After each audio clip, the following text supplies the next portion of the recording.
Los Angeles, 1969. East Los Angeles, the specific part of the city that the rest of Los Angeles has always pretended does not exist, which is the part where the streets are narrow and the buildings are low, and the men who walk them carry in their bodies the specific weight of lives that have not been gentle, where the gyms are not the clean, air-conditioned establishments of West Hollywood, but something else entirely, something that smells of sweat and leather and the particular chemical compound of ambition and desperation mixed together in a space with no windows and bare bulbs overhead, where the heavy bags hang from chains that have been there since before anyone currently in the room was born, and where the hierarchy of who belongs and who does not belong is established not by membership fees, but by something older and more direct than money, established by the specific combination of reputation and physical fact that in East Los Angeles in 1969 is the only currency that actually purchases anything worth having, and where the rules of the space are not written anywhere, because they do not need to be written anywhere, because they are enforced daily and personally and physically by the people who made them and who have never encountered a challenge to them that did not resolve in their favor, which is the specific condition of rules that have never been tested by anything capable of testing them, a condition that looks like permanence, but is in fact simply an absence of the right kind of pressure. And that pressure is about to arrive through the front door on a Tuesday morning in the spring, wearing a black kung fu jacket and black kung fu trousers and black cloth shoes, moving with a quality of presence that the room does not yet have a category for, and will spend the rest of the morning trying to place within the categories it has, and failing, because what is about to come through the door does not fit inside any category that East Los Angeles in 1969 has yet produced. And the room will understand this completely by the time the morning is finished, though it does not understand it yet. And the championship photograph on the wall does not understand it yet. And the heavy bags hanging from their chains do not understand it yet. And Danny Trejo working the bag in the corner does not understand it yet. And the Tuesday morning outside on the narrow street does not understand it, and will not understand it, and does not need to, because the street is the street, and the morning is the morning, and what happens inside buildings is what happens inside buildings, and the street has never paused for any of it, and will not pause for this. This is Danny Trejo's gym, not his by deed or by lease, but his in the way that matters more than either of those things, his by the specific authority of someone who has been the most dangerous person in every room he has entered for the past 10 years, who came out of San Quentin 2 years ago with a body built by 6 years of prison iron and a face that carries the permanent record of what those 6 years required, who won the boxing championship inside and carried that championship out through the gates and into the streets of East LA, and has been carrying it every day since. His face on the wall in a black and white photograph that everyone in this gym has looked at and understood. The photograph of a young man with his fists raised and an expression that says he has been to the place where most men stop and kept going,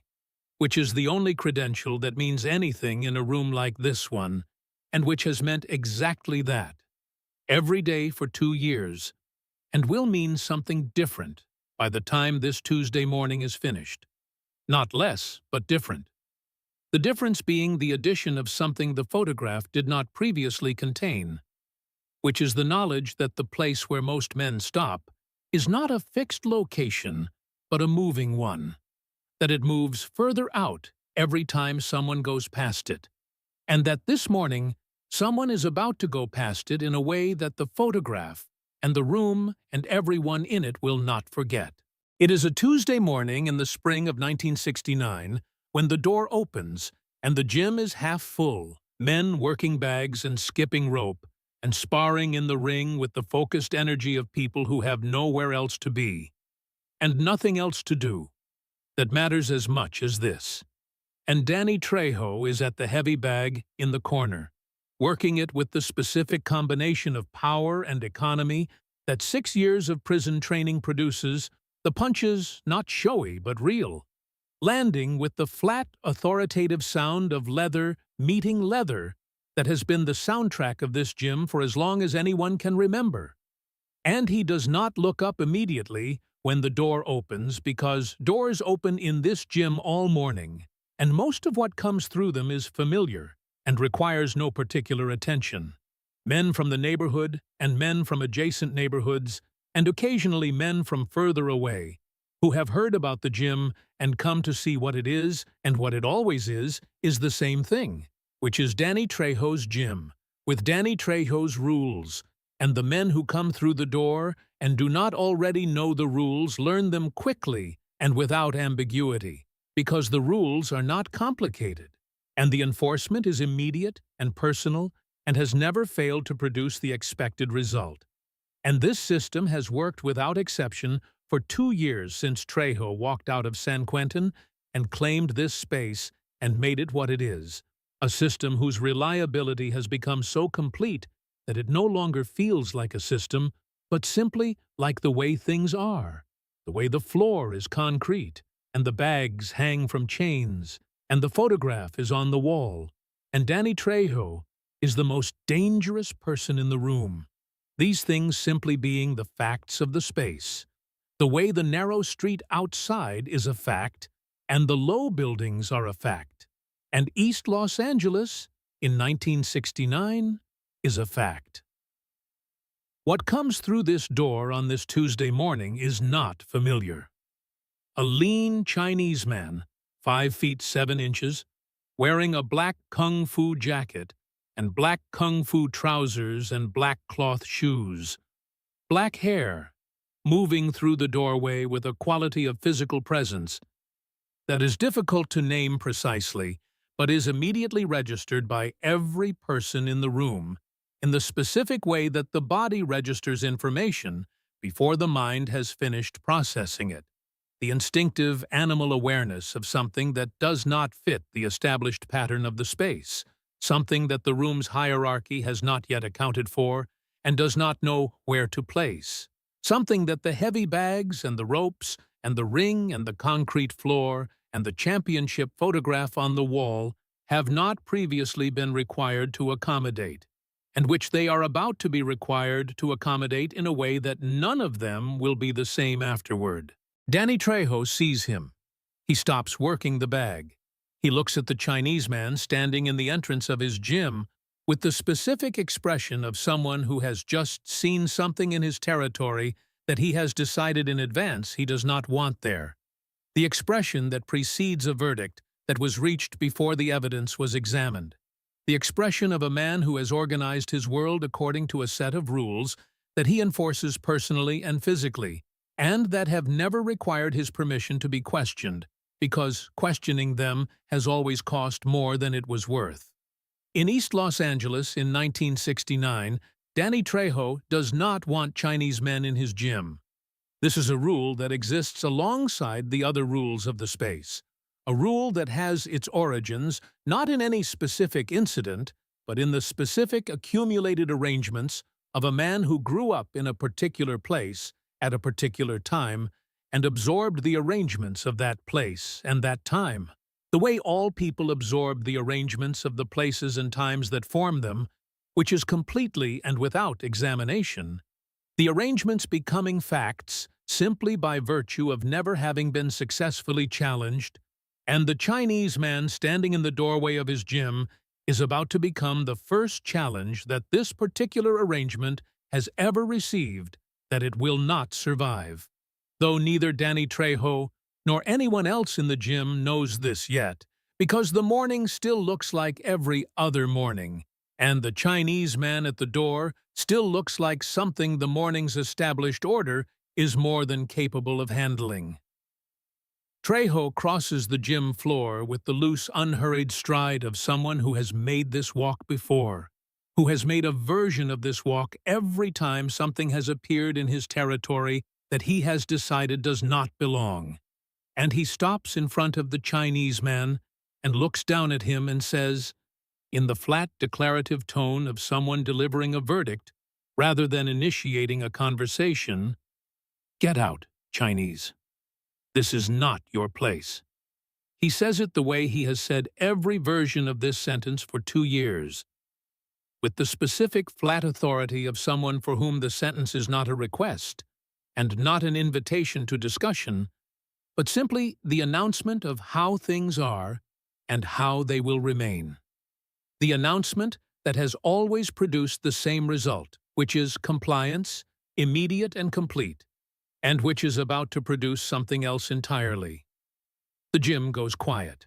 Not the quiet of people who are surprised, because the men in this gym have seen Danny Trejo deliver this verdict before,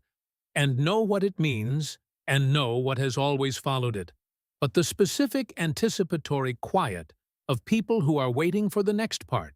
which they expect to be the departure of the Chinese man through the door he just came in. The expected resolution of a situation whose outcome the room believes it already knows, because the room has seen this situation before, and it has always resolved the same way,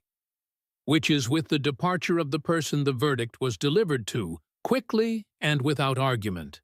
Because argument has never been an available option in this gym when Danny Trejo is the one delivering the verdict. The Chinese man does not move toward the door. He looks at Danny Trejo with an expression that the room has not seen directed at Danny Trejo before, which is an expression carrying no fear and no apology and no calculation of the odds, simply the specific direct attention of someone who has heard what was said and is deciding what it deserves in response. Dark eyes reading Trejo's face with the complete unhurried attention of someone who is genuinely interested in what they are looking at and is taking the time to look at it properly before responding. The attention of someone for whom the face in front of them is information rather than a threat, which is a way of looking at Danny Trejo that no one in this gym has previously demonstrated, and that the gym does not quite know what to do with. The silence extends for 3 full seconds, which is a very long time in a room where what is happening, and then Bruce Lee, because this is who the Chinese man is, though no one in this room yet knows it, takes a step forward rather than a step back, and the room registers this step with the specific collective intake of breath of people watching something move in an unexpected direction. The heavy bags in the corners slowing almost to stillness without anyone touching them, as if the room itself has decided that what is happening at the door deserves the full attention of everything inside it. He walks toward Danny Trejo with the economy of movement that is simply how he moves through every space, without performance and without announcement, covering the distance between them in the specific way of someone who has decided that the distance needs to be covered and is covering it, and he stops close enough that the size differential between them is fully present at close range, which is that Danny Trejo is built from 6 years of prison iron and carries in his body the specific density of someone who has been tested by things that most bodies are never tested by. And Bruce Lee is 5 feet 7 inches and 63 kilograms of something that does not yet have a name in this room. And Bruce Lee looks up at Trejo and says, in a voice that is not raised and is not quiet, but simply present at the volume the situation requires, "Is this your gym?"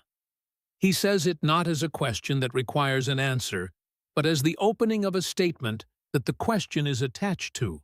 And before Trejo can respond, he continues,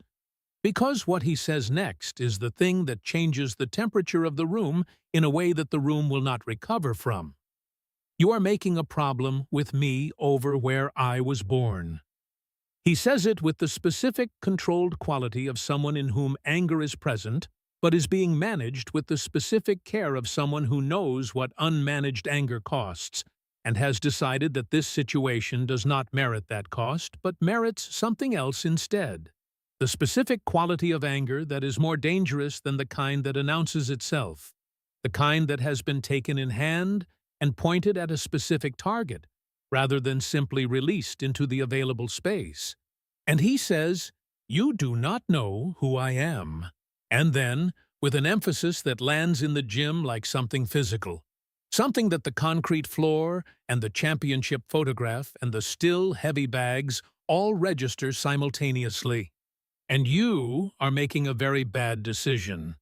And the room holds these words the way rooms hold things that have been said inside them that cannot be unsaid. The specific weight of a sentence that has changed the available futures of the morning from several to one. Danny Trejo has been in San Quentin. He has been in rooms where the air itself was a threat and where every morning required a specific kind of courage that most people will never be called on to produce.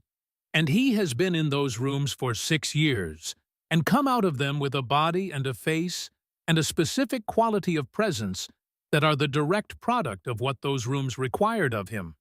And he has never in any of those rooms or in any room since backed away from anything that presented itself to him as a challenge. Because backing away has never been part of the available responses in any room he has inhabited. Because the world he has lived in has never offered it as a viable option. And the Chinese man standing in front of him in his own gym, telling him he is making a very bad decision, is not going to be the first thing that changes this. He looks at the Chinese man standing in front of him who is telling him he is making a bad decision in his own gym, in front of his own people, and he does what he has always done in every version of this moment, which is move forward, bringing his right hand up with the specific committed force of someone who has ended conversations this way before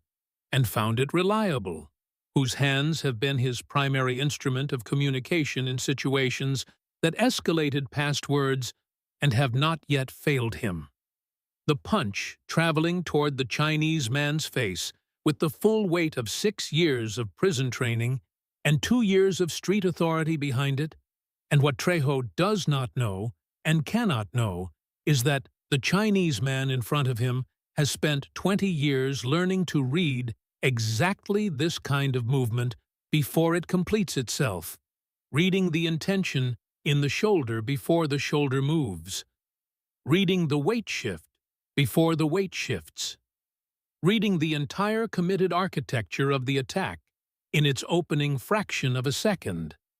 and has already decided where he will be when the punch arrives, which is not where he currently is. He steps inside the punch with the specific displacement of someone who has moved offline so completely that the punch arrives in the space where his head was and completes itself through empty air. Trejo's momentum carrying him slightly forward into the space that Bruce Lee has just vacated, and in the fraction of a second that this creates, in the specific window between Trejo's commitment to the attack and his body's ability to recover from the commitment, Bruce Lee's right hand moves. It moves the way his hands move when he is not demonstrating, but doing, which is with a speed that the eye in the gym registers as a single event, rather than a sequence of events. The full kinetic chain of his body, from the floor, through his legs, through his hips, through his shoulder, through his arm, arriving at his fist, and transferring through the fist into the specific point on Danny Trejo's jaw that Bruce Lee has selected with the same precision that he selects everything. The point that delivers the maximum available information to the nervous system of a large man in the minimum available time. And the sound it makes when it arrives is not the flat sound of the heavy bag, but something the men in the gym will later struggle to describe to people who were not there. The specific sound of a strike delivered with everything behind it to a destination selected with complete accuracy, arriving and completing itself in a duration so brief that the men watching will argue later about whether they saw the punch or only saw what the punch left behind, which is Danny Trejo going down. He goes down in the specific way that large men go down when they have been hit by something that their size and their experience and their 6 years of prison iron did not prepare them for, which is completely the full architecture of him arriving on the concrete floor of his gym beneath his own championship photograph, with the specific gravity of a structure whose foundation has been removed rather than a fighter who has chosen to fall, hands not coming up to catch himself in time because the signal from his brain to his hands is still traveling when the floor arrives. The concrete receiving him with the flat, authoritative sound it makes when it receives something substantial, and he is there on the floor of his gym with the specific quality of someone whose body is delivering information that his certainty had not budgeted for, information about the gap between what he thought he knew about what could happen to him and what has just happened to him, the gap between those two things currently being measured in the specific currency of the concrete floor of his own gym pressed against his face. The championship photograph above him looking down at the specific square of floor where he has landed, which is the same floor he has walked across 1,000 times, and which has always been beneath his feet, and is now doing something else entirely. The men in the gym are completely still. The heavy bags have stopped. The rope has stopped. The sparring in the ring has stopped. 5 or 6 men standing in the specific frozen posture of people watching something that has not yet finished, but whose direction has become undeniably clear. Watching Danny Trejo on the floor of his own gym and looking at the Chinese man standing above him and trying to locate this event within the categories they have available for events of this kind, and finding that their categories require revision. Bruce Lee does not look at the men standing around the gym. He does not look at the championship photograph on the wall. He looks at Danny Trejo on the floor for a moment, with the expression he has had since he walked through the door, which is the expression of someone who is paying complete attention to what is in front of them and has no attention left over for anything else. And then he turns and walks to the heavy bag in the opposite corner of the gym, the bag farthest from the door, and he begins to work it, not aggressively and not as a performance, but simply as someone who came to a gym to train and is training. The punches landing with the specific quality of someone who is entirely focused on what they are doing and has moved on completely from what just happened, which for Bruce Lee is not a performance of indifference, but the actual condition of someone for whom what just happened was simply what the situation required, and is now finished, and deserves no further attention.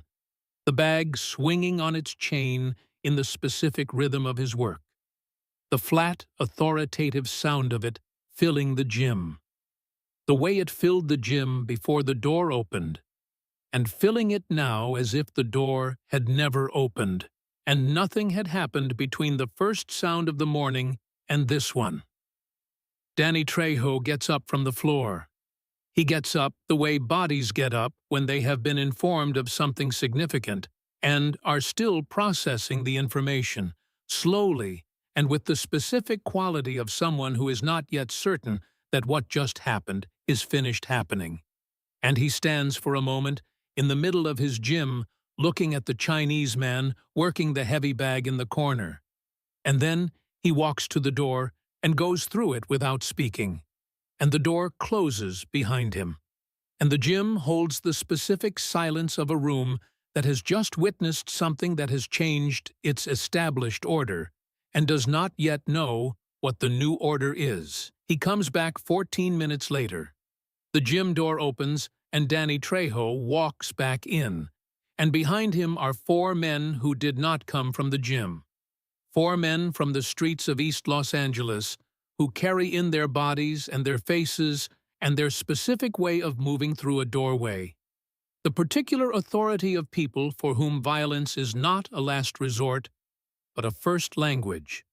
Men who know how to enter a space in the specific way that communicates to the space what they are there for, spreading slightly as they come through the door with the practiced deployment of people who have done this before, who know how to fill a room in the specific way that makes the room understand what is about to happen. And the gym understands immediately what they are there for, because the gym has been in East Los Angeles long enough to know what 4 men entering this way means. Danny Trejo points at Bruce Lee still working the heavy bag in the corner and says, "Take care of that Chinese man," in the flat, declarative tone of someone who has decided that what happened 14 minutes ago was a problem of insufficient numbers and has corrected the numbers, who has gone outside the situation to import the terms that the situation inside failed to provide, and who is now standing in the doorway of his own gym watching 4 men he trusts. Look at the heavy bag in the corner, at the Chinese man who has not stopped working since before Trejo left, and has not looked up since the door opened and is simply there doing what he was doing before any of this began. The rhythm of the bag unchanged. The sound of the work unchanged. The complete focus of the man doing the work unchanged. As if the 14 minutes that just passed contained nothing worth interrupting the work for, which from Bruce Lee's perspective, they did not. One of them knows. It is visible in the specific way his body changes when he looks more carefully at the figure at the heavy bag, the specific physical response of recognition that moves through a body before the mind has finished processing what the eyes are delivering, the recalibration that happens when the situation a person has entered turns out to be different from the situation they were told they were entering. And he says something quietly to the man next to him. And the man next to him looks again at the figure at the heavy bag. And his body does the same thing, the same recalibration, the same physical revision of the assessment of the room. And then he says something to the man next to him, and it moves through the 4 of them in this sequence, this recognition, this understanding of who is working the heavy bag in the corner of this East Los Angeles gym on a Tuesday morning in the spring of 1969. The name traveling through the 4 men like a current that reorganizes everything it touches. Because the name Bruce Lee in 1969 in the martial arts world of Los Angeles is not a name that leaves the understanding of a situation unchanged. It is a name that changes every fact in the room around it, that makes the terms of what was proposed unavailable, that transforms the favor that was asked into something that none of the 4 men are willing to provide. Regardless of who is asking, the name landing in the understanding of each of the 4 men in sequence and producing in each of them the same result, which is the specific recalibration of someone who has just understood that the situation they were brought here to resolve is not a situation that can be resolved by the means they were brought here to apply. The man who recognized first turns to Danny Trejo. He says, "That is Bruce Lee." He says it with the specific flatness of someone delivering information that changes the situation completely, and knows it changes it completely, and is delivering it as a fact rather than an excuse, because it is a fact and not an excuse. And then he says, "We are not doing this," in the tone of someone who has made a final decision and is communicating it clearly without apology and without negotiation. The tone of men who are willing to do most things that are asked of them in the streets of East Los Angeles in 1969, but have just discovered that this specific thing falls outside the boundary of most things, that the boundary exists, and that Bruce Lee working a heavy bag in the corner of a gym is where the boundary is. And before Danny Trejo can respond, before he can say anything that might change the calculation that the 4 men have just completed, the 4 men turn and walk back through the door. They came in with the specific unhurried departure of people who have assessed a situation and reached a conclusion and communicated the conclusion and have nothing further to add to it, leaving Danny Trejo standing inside his gym with his championship photograph on the wall and the sound of Bruce Lee still working the heavy bag in the corner. The flat, authoritative rhythm of it unchanged since before Trejo left, and unchanged now, and unchanged by the entrance and departure of 4 men who came here for a specific purpose and are leaving without having fulfilled it. He looks at the men in the gym. The men in the gym look at the floor, at the walls, at the heavy bags, at the ring, at anything that is not Danny Trejo's face, because looking at Danny Trejo's face right now requires a specific kind of courage that the morning has used up its entire supply of, and the floor and the walls and the heavy bags are available in a way that Danny Trejo's face is not. And the championship photograph is available in the specific way of something that has always meant one thing and now means something adjacent to that thing, something that includes the original meaning but has been expanded by what the concrete floor received 30 minutes ago. The young man in the photograph with his fists raised and the expression of someone who kept going past the place where most men stop looking down at a room that has just learned that keeping going past the place where most men stop is not a destination, but a direction, and that the direction can always extend further than the person traveling it has yet gone. Danny Trejo looks at the photograph for a long moment. Then he looks at the men who will not look at him. Then he looks at the Chinese man at the heavy bag in the corner, who has not looked up once since he arrived and is not looking up now, and will not look up when Trejo walks to the door and pushes it open and steps through it into the East Los Angeles spring morning. The sun on the narrow street, the low buildings, the city continuing as cities continue, indifferent to what happened inside one gym on one Tuesday morning in the spring of 1969, and behind him the door swings closed for the last time.